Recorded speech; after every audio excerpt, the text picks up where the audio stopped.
Hello, hello. How are you? So happy to see you guys here, Ada and Victoria. And hi, everyone joining. Tanya, some names I see here, Summer Girls and LFG Girls. So nice to see you all. Danny, and so nice to see you guys. 2 degrees. So yeah, and Carlova. Yeah. Hi, everyone. That was a long intro. Oh, so happy that you're joining us. Wait, well, you missed a little intro. We played a little Gaga song. Did you recognize this song? It's a little. Of course. Awesome. I love this.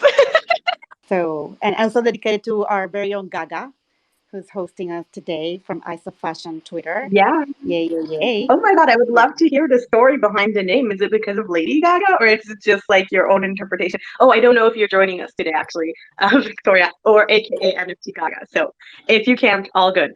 But just wanted to say that. I wonder if it's a tribute to Lady Gaga. Well, Um, so y- yeah, I'm gonna answer. Hi, Talia. How are you? Actually, when I entered the space, I saw everybody had really cool names, and I was like, well, everybody's cool in this space, so I'm gonna give myself a really cool name. So that's why I chose NFT Gaga. And plus, I'm a big fan of Lady Gaga, of course. So yeah, that's the story behind my handle name. And funny fun fact: there's actually somebody who already bought the domain nftgaga.eth. And if anybody will hear this, I am selling the NFT Gaga Twitter handle now.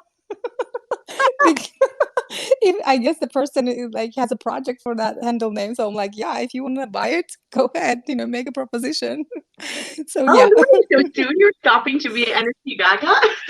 No, I mean I don't really have a like anything in project for that handle. If somebody has and would ask me to sell it, I would be open to sell it because Oh, yeah. yeah, and I would change it to Victoria, I guess. Yeah. definitely. I think that's Going a great idea. You know that what was it? Those ENS domains are selling like hotcakes too. So Yeah. So somebody already bought that on ENS, and I'm not really interested about that. If that person is interested in buying my Twitter handle, I'm open for negotiations. So you Yeah, guys, if anyone here is the person. yeah. That's hilarious. And by the way, someone bought the Talia Zoref domain, sadly, and wants to sell it to me for $80,000. Oh And no. oh yeah, no. Oh but what can wow. you do? They bought it the day of the mint, and I didn't even know really about domains, like enough, to think to do that myself in the beginning. It was like back in January. But yeah, at least I need to think of another domain I should buy from. You could do Talia Zoref official because a lot of people, they most famous people, they have the official on their name. So that could be it.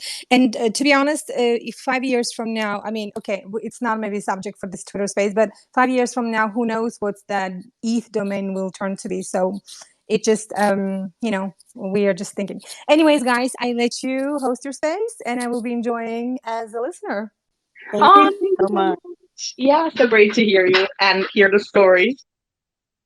Yeah, I think that was great. I think that she's right. Like it's so funny how all of these names have history and how we make it up. And with the other day I was listening to Twitter Spaces and the ENS domains are it's such a hot thing right now. Like, but it's interesting. It's not only what is like in vogue now, but also what could be like down the line, like 5 years from now. What could be trending. So again, kind of like with our fashion thing. So trends right now, ENS domains, kind of like in our digital.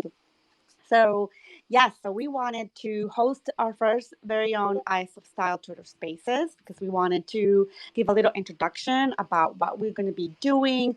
We, definitely in Eyes of Fashion want to be everyday, ingrained, live and breathe fashion, and we want to offer you the best content there. What is happening in Paris and what is happening in other fashionable cities of the world? What could be the projects that we will be doing? What are our future plans for as a fashion in terms of fashion for all of you? We have also want you to participate more actively in the space. We want to help you also, especially if you have if you yourself or you know independent designers, send send them to us, send them our way, because we definitely want to hear about their stories. We want to definitely see how we can do a partnership with them and collaborate with them. I feel that there's so many independent designers out there that have beautiful stories, that have beautiful projects that will be amazing for Eyes of Fashion. Because like let's talk frankly, we're not going to be just hoodies and coffee mugs, right? We're going to have really nice products. We already have really good products. I was just saying just before you came in, Talia, that I was looking at the Alma collection for Talia and for Eyes of Fashion, and I didn't realize how many products there were there. There's really such an array of beautiful products. I am in love with the necklaces, with the little medals. I think those are so cute, and some of the earrings. I Oh, thank you so much. I've literally been wearing them like everywhere. So that means the world to me. And I think just seeing them come to life. So thank you so much for mentioning that. I'm super excited about this collab. And, just seeing them come to life was so exciting to me, because also my surname, Zoref, in Hebrew, it's like, it could be, basically Zoref or Zoref. It means like jewelry design, jeweler. So it's just like my fulfillment of my name, right? Um, so it was a super exciting collab for me to do, and also the variety of materials that everyone kind of can take part, because it's like there's some that are gold plated and some that are real gold and some that are silver. So it's like a variety of style, and like really just it goes with everything. And it's also unique. Like I'm wearing it everywhere. I feel like it's so funny because and I also, by the way, Ed, I wanted to mention your amazing jewelry, which I'm obsessed with the earrings you gave me back then when we met in Monaco. And I also wanted to say congratulations to Edda, because this is my first spaces with you, Edda, as a team member. So I'm so excited about that. Eyes of Style, here we go. So yeah, go ahead. I just wanted to say that. So super excited for today and super excited to share all the things that me and Edda were talking about that we're so excited about. Thank you. Thank you. I'm very, very, very honored, proud, excited to be part of this team.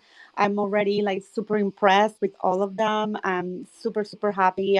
Feeling super at home, and I feel and just like the professional level is so great. I love it. Like Gaga has done like such amazing editing videos that you'll see, and some of them are already in the Discord.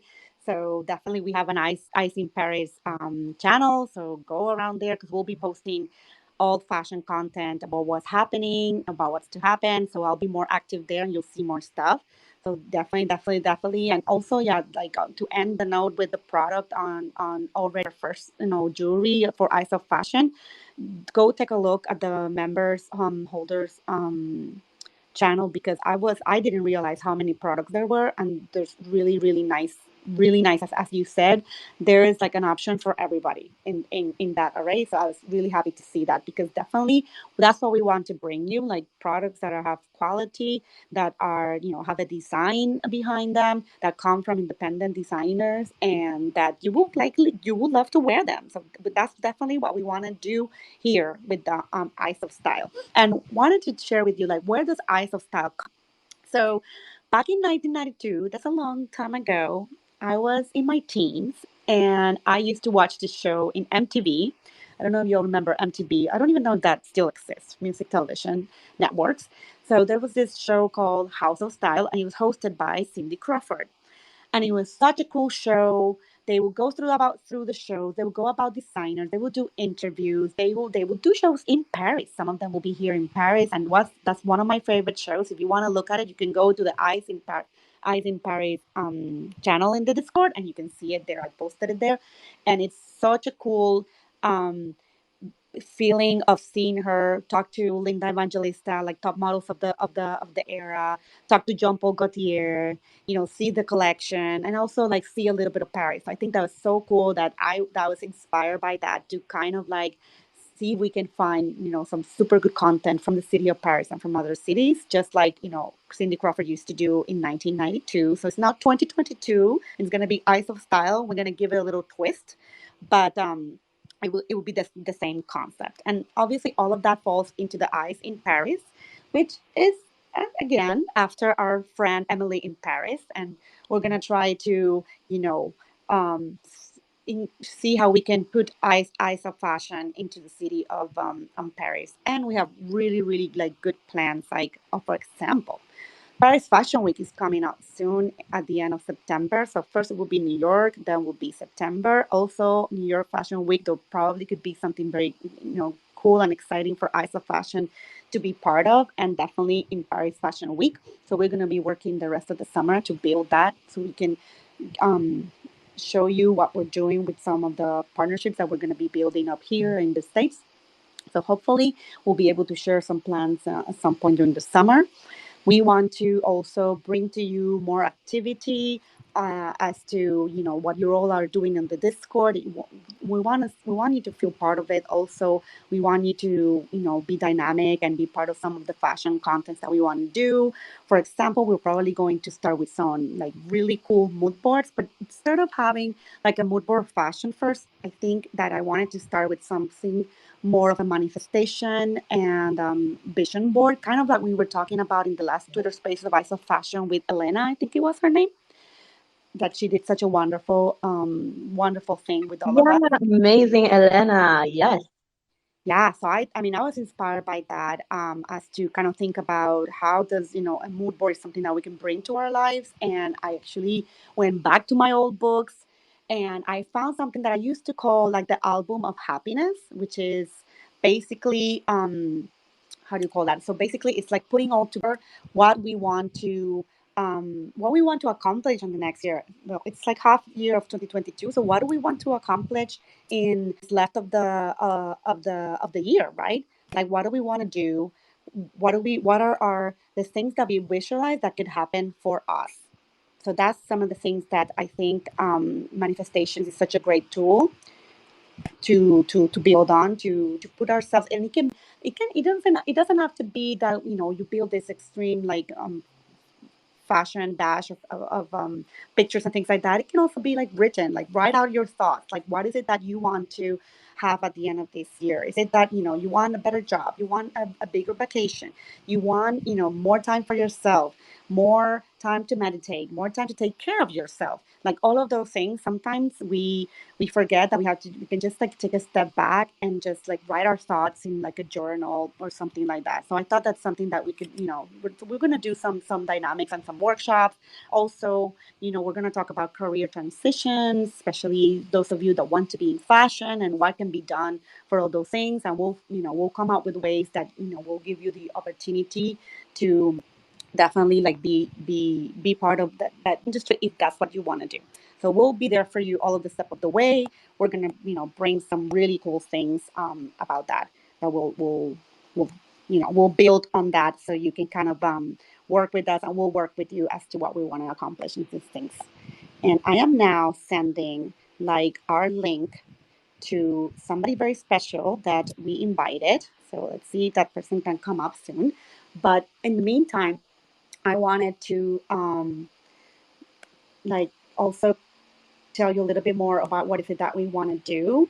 We want to, be able to offer our holders a better experience, on the industry fashion, give them more knowledge as to what's really in behind doors, how are the collections are built, what's happening with the trends. So we're going to get some people, we're going to have some interviews with some people that are industry insiders that will help you and help us see from their eyes what is it that they're thinking of when products are built, when campaigns are built, and things like that. So we're gonna bring some more people like that. We're also going to be bringing you for now it's going to be a digital magazine that we're going to call Iconic, and we're going to be doing some like a newsletter of events that are happening and things like that. Oh, I think I see Fashion Week NYC come up. All of you listening, Fashion Week NYC has the most amazing Twitter and also the most amazing Instagram. He has been doing this for a bit now, and I met him in NYC, NFT NYC, and I love everything that he posts. I love all the content that he provides. And I invited him because I wanted to talk to us about this week that just passed, Haute Couture Paris Fashion Week that just ended. What he saw on some of the trends, what are his favorites, and Nathan, welcome. Thank you. How's everybody doing today? Oh, we're all wonderful. Yeah, so excited to have you here, Nathan. Hey, Talia, how's it going? Great. How are you? I Great. also got the great opportunity to meet you in New York and love all your posts and so excited to have you here with us to discuss a bit of Fashion Week and really also like your experience, I don't know, in Web3, everything you've been going through lately and everything. And Ed, I loved everything you were saying until now. I was like, yes, yes. I'm Yeah. We'll have more, but for now we're going to talk about haute couture. So Nathan, tell us, what did you think? well. I'll tell you my best ability because right now I'm actually shopping. Surprise. Shopping. Uh, We love that. I mean, who doesn't love to shop, right? Um, Right. Couture was amazing. Unfortunately, I wasn't able to go, but I was bring it from the confines of New York and New Jersey. Um, and I have to say that to me, couture is one of the most amazing parts of fashion because it's sort of like a one of one of an NFT or a one of one of an eyes of fashion, if you want to call it that, because each piece of couture is only one kind. That's what makes it a one of one. And I think, as we progress, um, we're going to find more opportunities in the fashion area that is going to be able to be melded with the NFT space because a lot of people just need to know we are still all so early in NFTs and in Web3 as a whole. And so anything that you may have seen in fashion, we are just at the tip of the iceberg here. And at the end of the day, it's just going to get hopefully so much more better and so much more innovation that we can hopefully have together as a whole.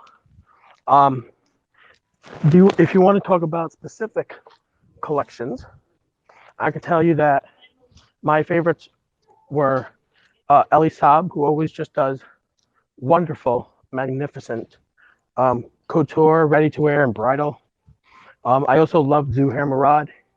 He had some astrology couture prints, which if you scroll down, you'll be able to see it on my profile.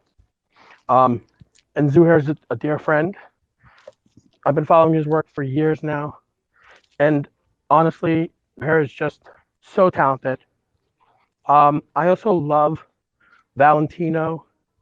I thought the Valentino show was great. Pierpaolo always does a wonderful job. And then I think for me, the main theme was something I like to call Barbie gore. I call it Barbie gore because there's a lot of pink, tons of pink couture outfits, tons of pink couture dresses. And of course, Barbie is going to be coming very soon to the theaters, being played by Margot Robbie. So I think everybody is just trying to jump on the Barbie trend, if you want to call it that. So I love a lot of pink. Pink is a wonderful color. Not on me, but on a lot of other people. We love the pink. Um, Oh, wow. Yeah. Oh, Ed, you want to go first? I would love to hear what you think. I have a lot of things I wanted to say. so for me, I didn't know. I really loved so Balenciaga with like going back to the 80s and 90s with like big everything, big shoulders, double bed. Kind of going he was going a little bit back to Balenciaga himself. Uh, Demma, she was going to Balenciaga herself. I think that was really wonderful. Obviously, Schiaparelli was really impressive for me also because what they did is Roseberry. What they wanted to do was kind of a conversation with all the people that Schiaparelli herself had inspired, like Yves Saint Laurent and my own favorite Christian Lacroix. So I thought that was really cool. I saw a lot of futuristic also, apart from the pink.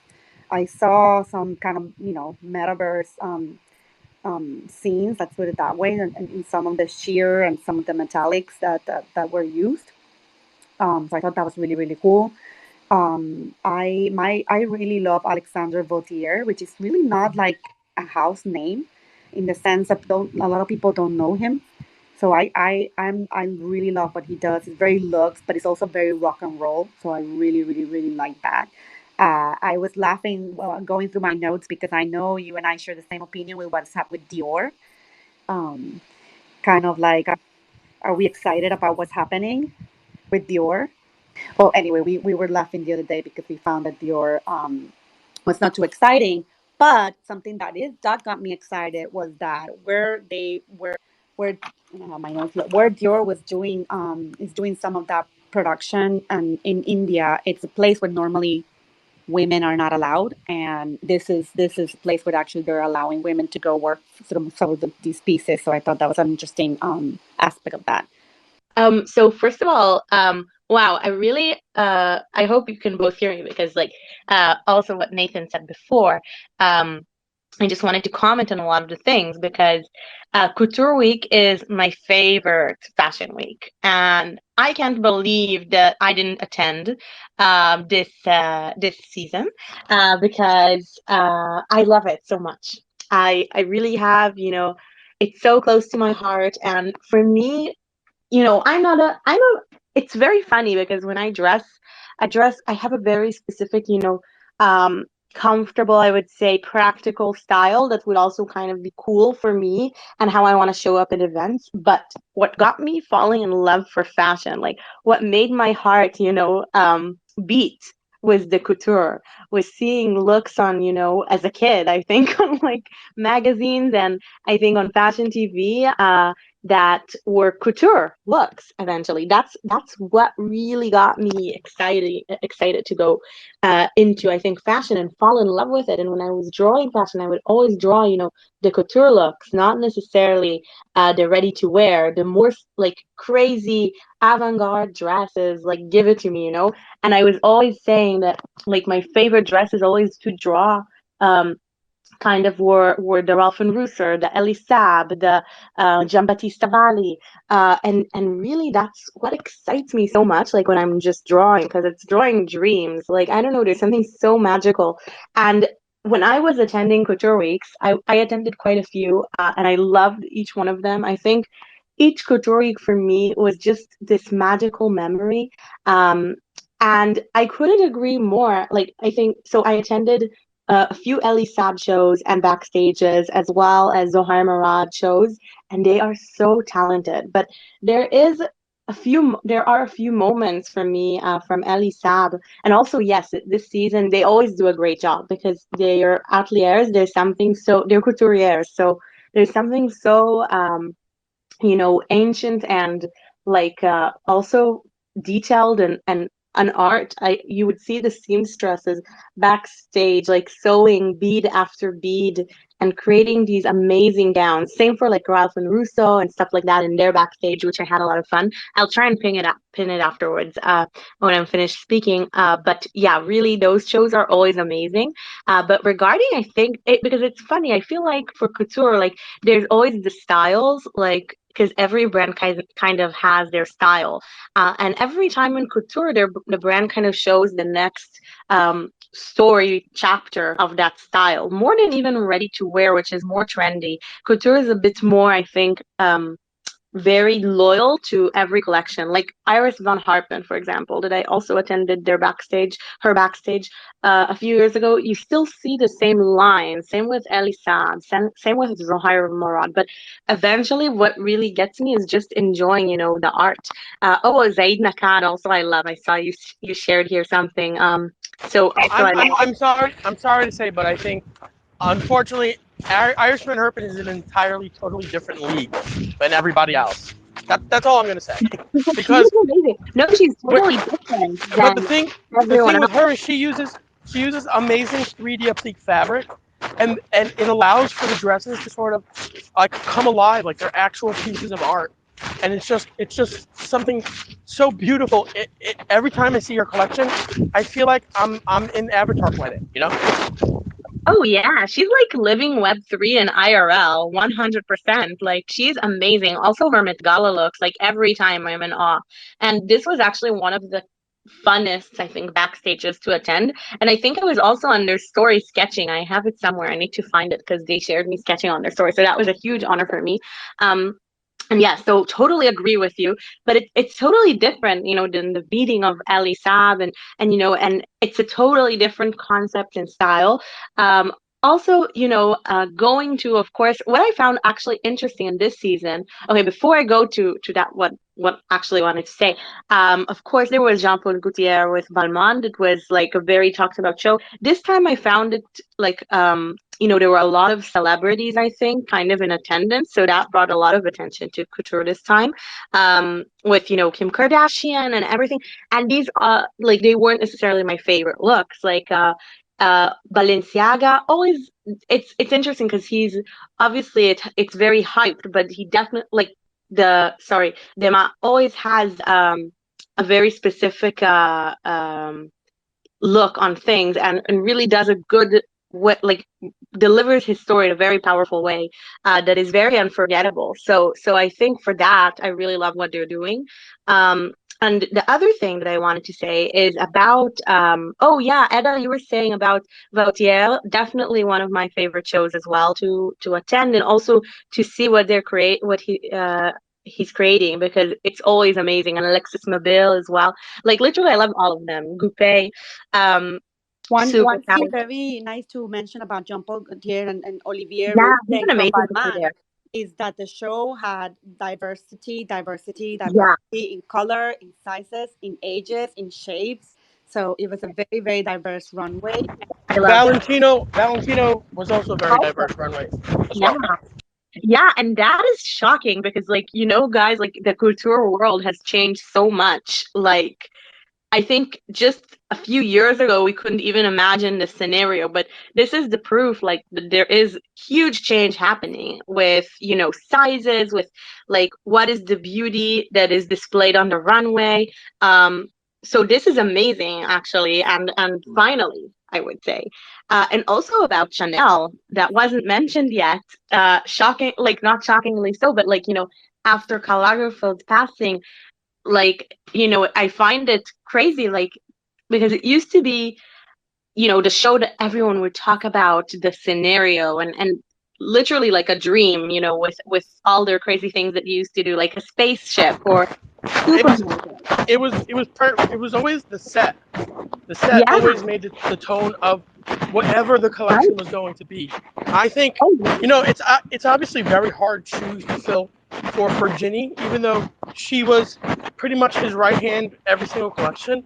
It's hard to fill those shoes of Uncle Carl because he was just so talented, and so um, it's going to be interesting to see how Virginie's uh, DNA is going to be put onto to the Chanel brand and see where it goes. But between you and I, and you already knows it too, like, Chanel doesn't make their money off ready to wear or couture. They make like Oh, for sure. 90% of their money on accessories, right? So it's just they just have to keep punching out great handbags and they'll be fine. Oh, for sure, for sure. And I think it's also, so I think Virginie is also very talented. I think it's a lot of the storytelling as well. Yes, Karl Lagerfeld was a genius, like, point blank. I'm always so inspired by, like, everything he did. Like, and I could look at his everything. Like, he designed pools and interior, and, like, what he didn't do, and he thought things outside of the box in ways that, like, we couldn't even imagine. So I think that, also another thing, like Anna Wintour, Karl Lagerfeld had a very strong character, like, in the sense of, like, the image, the storytelling, like, being the creative director of, like, Fendi and Chanel, and also his own brand, and all the other things that he did over the years. So I think just this huge character is something that is hard to, replace, because it's like a legend. They basically created a legend. He was a legend.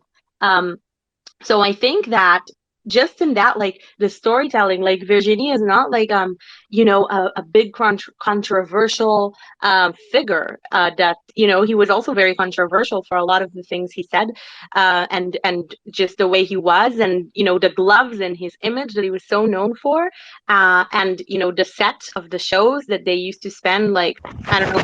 Do you remember the iceberg they had shipped in? Yeah, it's so so crazy, like the beach and the iceberg and the spaceship and because I attend also for Chanel shows, and every time I was like, whoa, once they rebuilt in Paris another Eiffel Tower.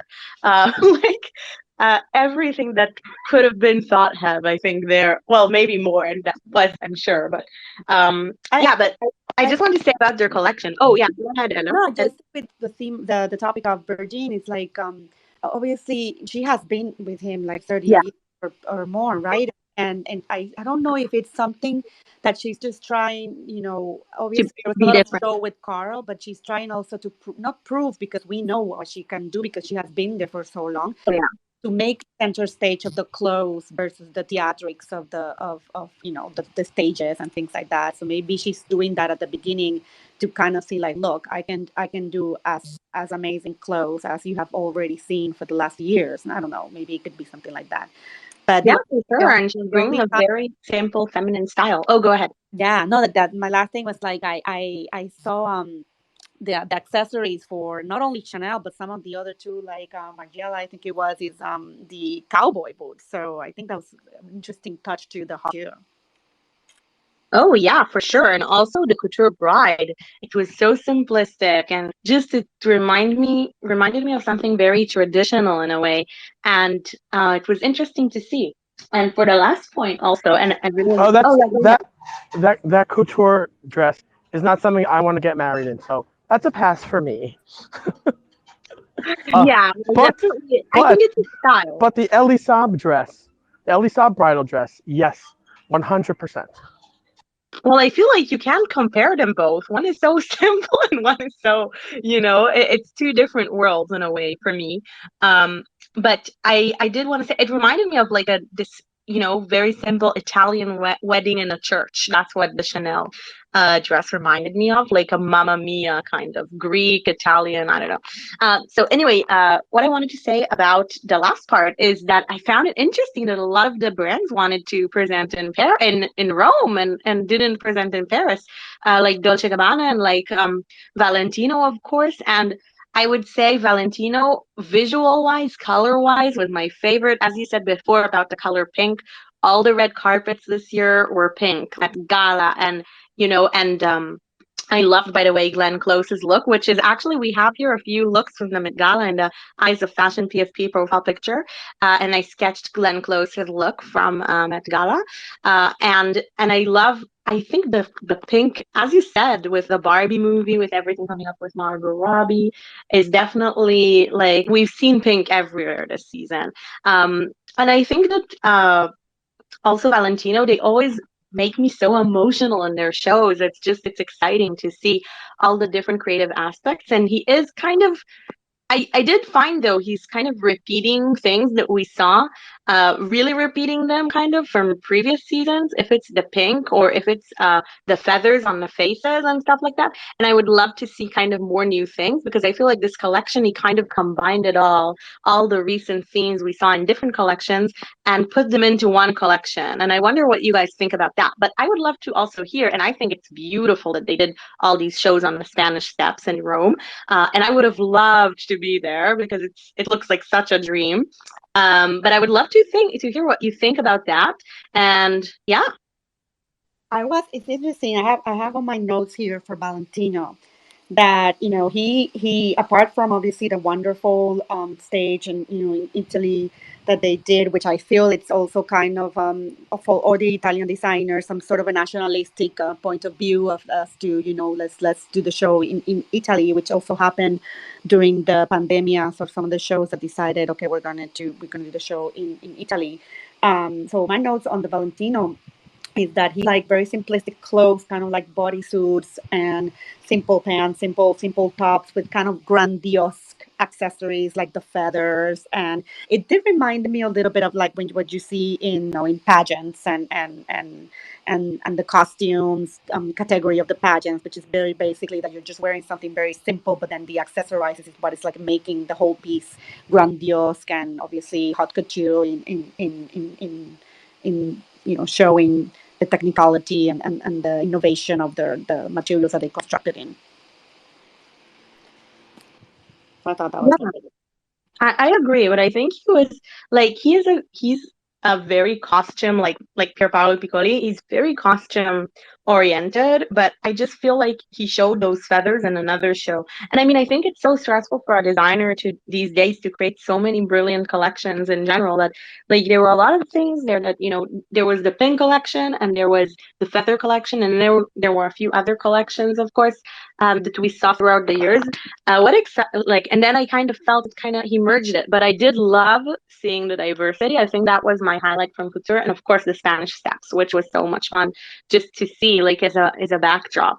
The other like notes that I have here, it was a new designer for me. Like I don't more of a ready to wear and accessories type of fashion person. So with the Haute Couture and some of the research that I did with Ronald van der Kamp, I thought it was interesting that he's like the first ethical couture sustainable designer that is really from the rest of the masters in this Haute Couture group, which you all know that is a denomination, it's a legal denomination that you have to be accepted by the Federal Federation de Haute Couture of Paris.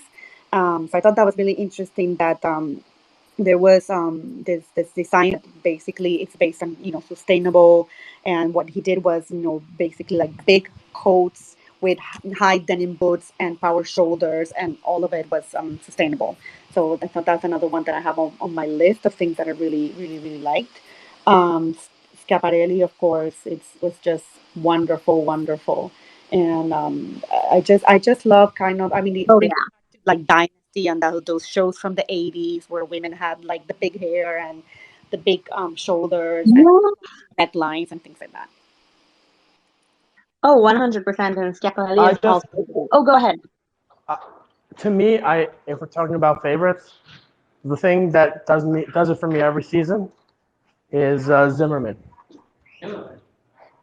I love Zimmerman. Yeah, I think Zimmerman is Zimmerman just are amazing. so talented and knocking it out of the park every freaking season. So yeah. They're so amazing. I did have the one incident with a Zimmerman dress because have the puff shoulders, and then they put like a zipper to close the cuff of the instead of like a button they would put a zipper, and it got stuck, and I was fighting it for 2 hours to try and take off the dress, and eventually I got a few friends that helped me take it off my hand. Yeah, But other than I did it. that, Talia, I didn't have that same problem. Sorry, um, but I know how zippers can be quite quite demanding. You know. just I just I hate um yeah. zippers. Oh, go ahead. I hate zippers. I hate them.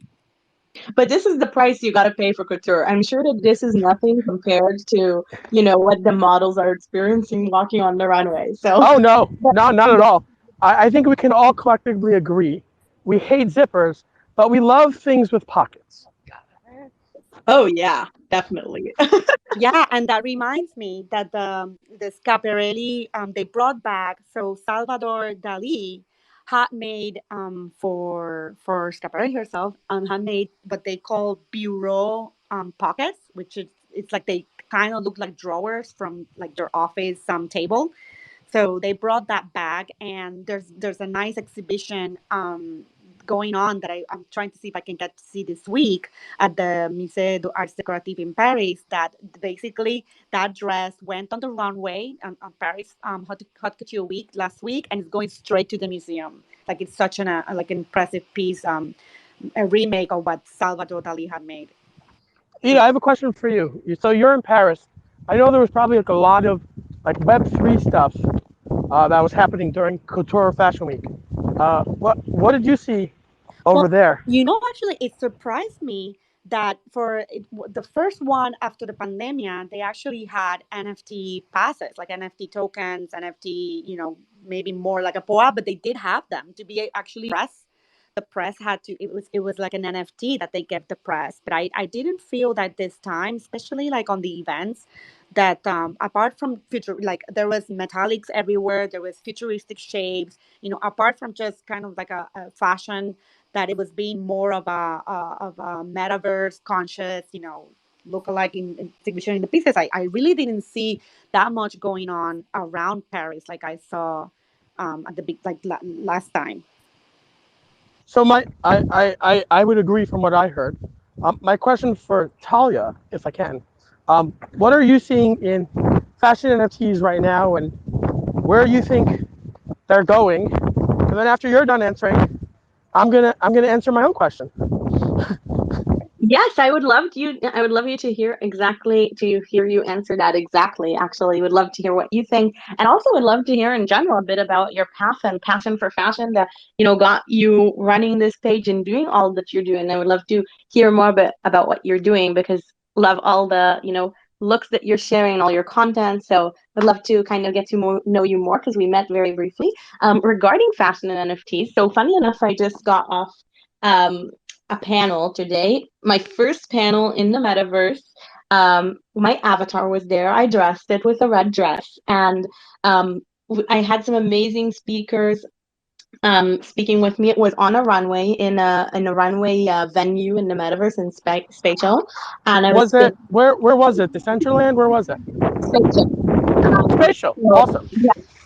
So it's really nice also, and I really liked actually the venue, and you obviously could have your video as well as your avatar, and it just took me a bit like of time to get the hang, but once you do it, it's very nice. And yes, and I was speaking alongside some really amazing people from the fashion industry, like in Web3, like I guess my invite got lost in the mail.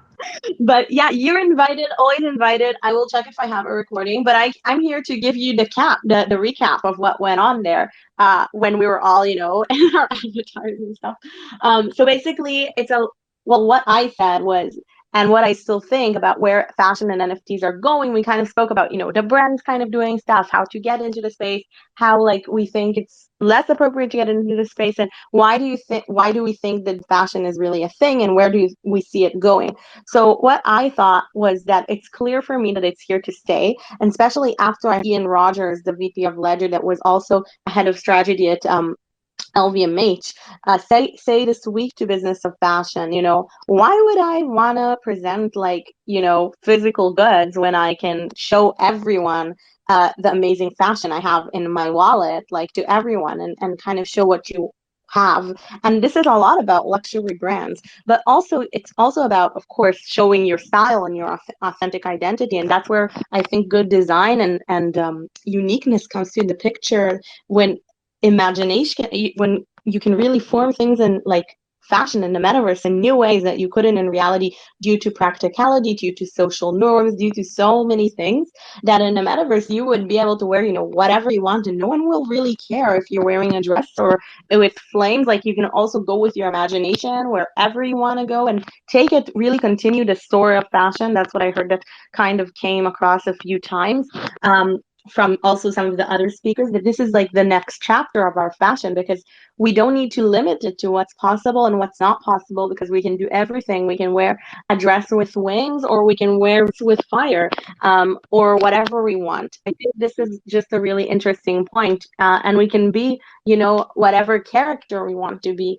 And also, it was very interesting to hear on my panel the fabricant founder, Amber, who shared that she started the Fabricant in 2018 because gaming was her way to express herself, and she did when she graduated fashion. She's a fashion designer, and when she graduated fashion school, she actually designed a digital collection for for her final project, and this was 2017, 2018, or even a bit before. And she said everyone thought she was crazy, but that was her way to express herself. And she was saying, and look at her, I was thinking that, like, look at her here. 4 years later, we're all in the metaverse, wearing our digital clothes as avatars, people that are not into gaming, people that are into totally regular, normal, stuff. And even some people that are not in fashion were in the audience, and people from some big brands, by the way, were in the audience. I think some like from Barbie and Tommy Hilfiger and stuff like that were in the audience, and everyone is interested in that today.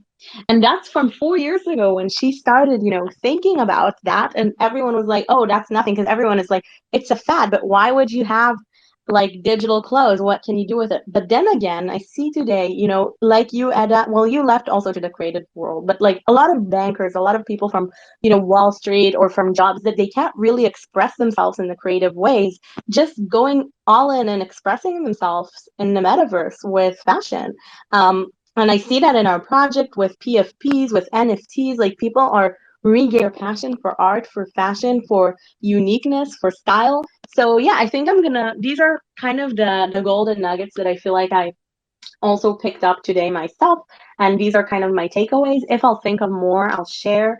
But yeah, but I think in general, like it's about imagination and telling that story, expressing yourself, and of course some sort of, you know, status that people already are buying apes and you know, saying wow, I have an ape, like they say wow, I have a Dior bag, in a way, with, you know, Justin Bieber and Madonna buying them, Wait, right? what are these apes that you talk about? I've never heard of them before.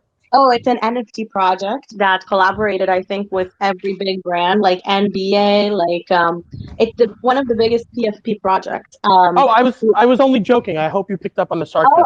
oh, But I'm okay. I'm a QPR in spaces. What is you guys? And also, Honestly, if you're in the NFT space and Web3 and you don't know the apes, oh yeah. then you're just lying. That's it. You're not in the space then. It's that simple. But I'm guessing you didn't pick up on the sarcasm. I'm sorry. No, it's okay. It's okay. I'm just, you know, sometimes I do, most times I do. This time I didn't. You asked it in a very innocent way, you know. But yeah, I'm very good at that, by the way. So I love that. And also, two more things that you just reminded me is a with where digital fashion is going. We launched our collaboration of Eyes of Fashion with Anywhere, that you can design your own, like from scratch online, your own look, whatever you want, whatever patterns, whatever size, whatever you know, fabrics, anything. There's like 500,000 different combinations, and then you get it in real life home, like tailored, custom tailored for you, and as an NFT and a wearable. Or a wearable, not yet, but like for now, an NFT. So, but that's like a great combination. And then, so that's one way that I see things are going. Also, like Balmain, that Etta and I were at the launch of that NFT of Balmain in New York during NFT NYC, that they launched a physical shoe with an NFT. So I see that happening now with brands. And I also see, of course, Mavion launched their amazing collaboration with Rebecca Minkoff, with the physical purse that you get with an NFT and with an invitation to Fashion Week, to her event during New York Fashion Week. So all that happening, and I think there's a lot of interesting places it's going. Yeah, I think the also the apart from all the innovation and technology, just the power of like building communities, for brands to establish such a great strong relationship with their with their clients, fans. Like it's just gonna take it to another level as to what brands or like the information that the brands are gonna be able to have to be able to do better products, to better experiences with the client. So I think that's going to be gigantic, and obviously it's crazy, but because I've been hearing a lot, conferences and things about this, even myself, that I haven't touched a game in what, 25 years, I don't know. I've been kind of like even inspired to go back and see, okay, what is it like, how can we do games, and how do I actually like do this on my computer, and and how would I dress my avatar. So I think it's interesting because it's actually sparking all of these things. I just want to add to what you said, Edda. You also spoke so much about, to me, I think we also spoke about it on Spaces, but I'm not sure, about the Web3 brands becoming identifiable, like I, brands that are identified by so many people, which is amazing. And that's going to be the future regarding, I think, like how to start, you know, to get into a certain place. You approach a community, a Web community, and I think that there's so many amazing communities these days that are really becoming brands. So this is always fun to see brands collaborate with, because these are the people that are starting to embrace this whole thing. These are the pioneers of virtual fashion. And Nathan, I hope you're here. I have to go, so I would love to hear you speak about, you know, what you think about the whole topic and about, um, in general, your story. Yeah, and your projects. yeah, I'm still here. Don't worry. Um, yeah, I actually got my start 13 years ago. I was the first person to live tweet New York Fashion Week on Twitter. Um, So I'm kind of I'm kind of the OG when you think about it. And then along the years, I just kept building it and building it and understanding who my audience is and sharing just amazing, relevant content. At the end of the day, I think people don't understand that it's not about how many followers you have, even though, yeah, it's great. I have over 500,000, not going to lie. But it's really all about adding value. And so for me, I never see myself as an influencer or anything else. I see myself sort of as like a thought leader where I'm adding value from the time I wake up to the time I go to sleep with amazing content. And I think that's always going to be the hardest thing for somebody to do. But at the end of the day, somebody's got to do it. And if I'm not doing it, somebody else is. Right. And so for me, I always, like last year, I think was my biggest year ever. I had over 75 million people view my content, which I know it's a lot. Honestly, like people don't care who I am. They just care that there's a place they could come and look at beautiful fashion and photo shoots, ad campaigns where it's just more about the relevancy of content and less about um, posting content for the sake of content. So I always try to tell everybody, never post content for the sake of content because you're not going to accomplish anything. You always have to understand who your audience is, but also understand what kind of content they're going to like and want to engage with. Um, and so fast forward to last year, and I decided that I wanted to start getting into NFTs, but I knew that the fashion industry wasn't ready yet. So I decided to start doing ceramics. So I started doing digital ceramics because growing up, I loved pottery and I loved ceramics. I would always go to these different shops and pick out like one of the Teenage Mutant Ninja Turtles and just like paint them, which was always so much fun. And I noticed that nobody was really doing ceramics. So I started doing first digital ceramics. I did my first collection in October. It was a pink ceramics for breast cancer research. I figured if I'm going to do something, I want to utilize my audience for good and help make a difference and give back to women as much as possible. And so I did the pink ceramics for breast cancer, and I decided to give away 50%, 50% of all of my sales, and ended up raising over $11,000 for breast cancer research. That's amazing. Love that. Thank you, Wow, thank you. yeah, that's really, really extraordinary. Good for you. This is really amazing. Yes, thank Uh, you. Don't worry. I know you missed out, but I'm going to be coming back in October uh, with a little bit more supply of those same ones, and I'm also going to be designing two more. And 50% of all the sales are still going to go to various cancer research organizations. I'm actually doing a lot more research on some smaller organizations that are maybe not like the American Cancer Society and others, because there's so many different opportunities out there to really give back and make a difference for women. So I'm going to do that. I want to make sure that I'm going to be doing it right. But that's just the first part. Now, what I've been working on for the past couple of months that Talia, you and me are going to have to talk about because you're going to love it, is that I believe it should be early August. After months of hard work, I will now have the ability to take any NFT and have it designed on a physical ceramic and have that ceramic made and mailed to the holder. So essentially, oh, wow, that's amazing. yeah, thank you. So I'm going to be able to take any eyes of fashion and I'm going to be able to have it designed on a physical ceramic. Think about how many of your holders and people who love your collection is going to want that. I'm guessing probably a lot of people, because when we look at where we are and where we're heading in the space, I think we've pretty much have passed the, let's call it, pointless mints, and we all are starting to just gravitate towards amazing projects that have great communities and something that we can be a part of. And furthermore, I think there for the past year, it's just been so much FOMO, and we need less FOMO and more JOMO. It's the joy of missing out. And I think when we progress, what we can all what can really happen is that we focus more on utility, and how are we going to be able to deliver real physical utility that's going to add value at the end of the day. And I can't imagine anybody who wouldn't want their favorite NFT on a ceramic, that's just great utility right there. Ooh, I can say Maison collection. Yeah, you could put whatever you want on a ceramic. You're going to be able to put whatever you want on there. And I think that's just going to be so amazing, a great flex. I've already started doing test runs. I did a couple of apes and a doodle and some moonbirds, and they came out amazing. And everybody who got them. I can't wait to see this. This is so cool. Yeah, of course. I'm going to actually, you'll send me your number on what and message you on WhatsApp, and I could share with you some of the early things already. And I think you're going to love it because I'm going to be able to take any eyes of fashion and put on a physical ceramic. So how dope is that going to be? Yeah, that would be amazing. I wonder though, because it's funny enough, like that you said that, because so wait a minute, what did I want to say? About two things. First of all, this is so cool and like so amazing. I can't wait to see it. And I would love if the people here that are listening to us want to see them, where they can see those ceramics.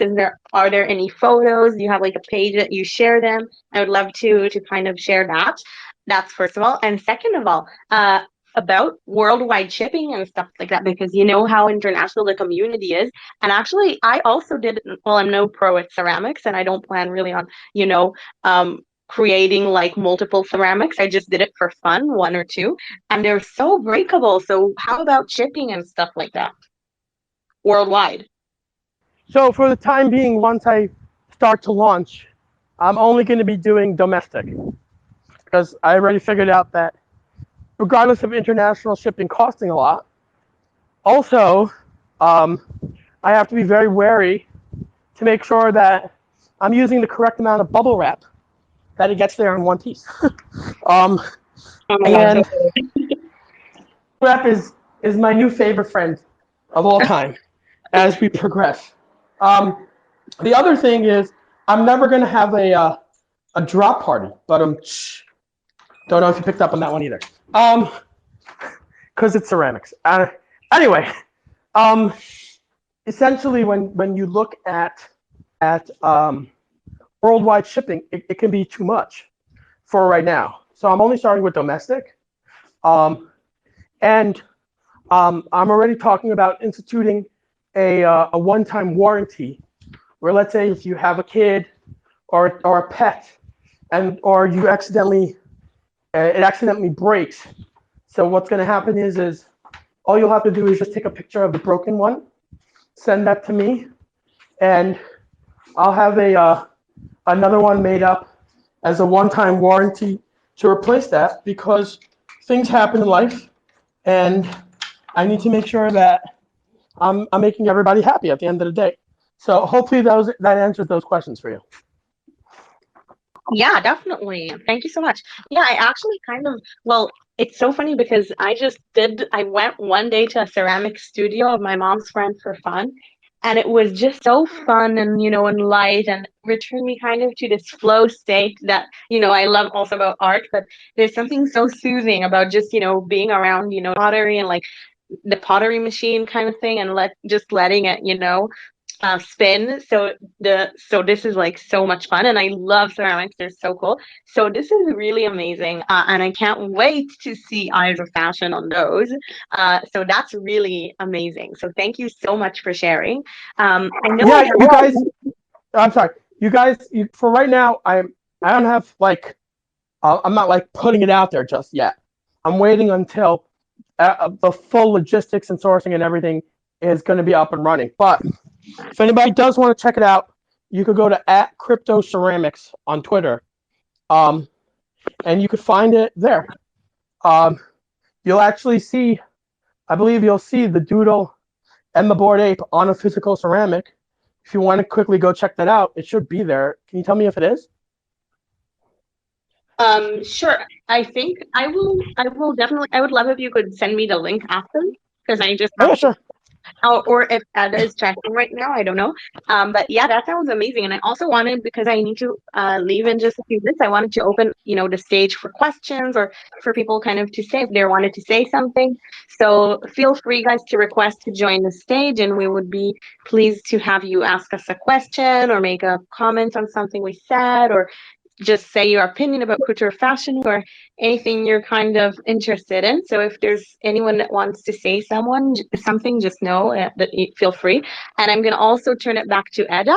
I'm need to leave. So in the meanwhile, I'm not going to speak. So Eda, go ahead and speak. And thank you so much, Nathan, for joining us today, because really the spaces was so amazing with you, and everything you're doing is so inspiring. Like, wow, the ceramics and the donation and the value. And I just had the time speaking to you about Couture Week and listening to, your journey and how you give value through content, through what's relevant, and also through, donation to important causes and supporting women. So I really thank you for that.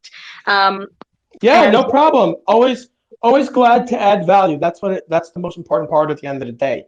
But make sure you DM me your number. I'll DM you mine, and we should definitely connect a lot further. That would be great. I would love that. Thank you so much. Yeah, that sounds wonderful. And yeah, and I can't wait to see further things. This is amazing. So back to you, Eda. And thank you so much, guys. Thank you for everyone also for joining us. Yeah, go ahead, Eda. Thank you so much. I just pinned some of the beautiful work for the pink collection, benefit of breast cancer. They're beautiful, and go check the page out because it's really cool, and I can see some of the teas that you have already done, and can't wait to hear more about it. So definitely, Nathan will connect with you, and we'll talk furthermore. And we're so thankful that you came here and just to talk about fashion and to share a great moment with us. Yeah, thank you so much for having me. Always glad to add value. And when Ida asks me, "Oh, can you come on?" I'm always like, "Fine, for you, I'll make the time," because she's always so amazing. But I gotta run, everybody. I hope everybody has a wonderful day. And remember, the smallest amount of kindness can always make the biggest difference. So keep that in mind, everybody. Have a wonderful day. Thank you, Nathan. Love, love, love that. So with that, we conclude our first Twitter Spaces for Eyes of Style. We'll be back next week, next Tuesday, with another Twitter Space with more fun and more information for all of you. So go check out the Discord, Eyes in Paris, and everything that we're doing. And be sure to feel free to reach out. And everybody have a great night.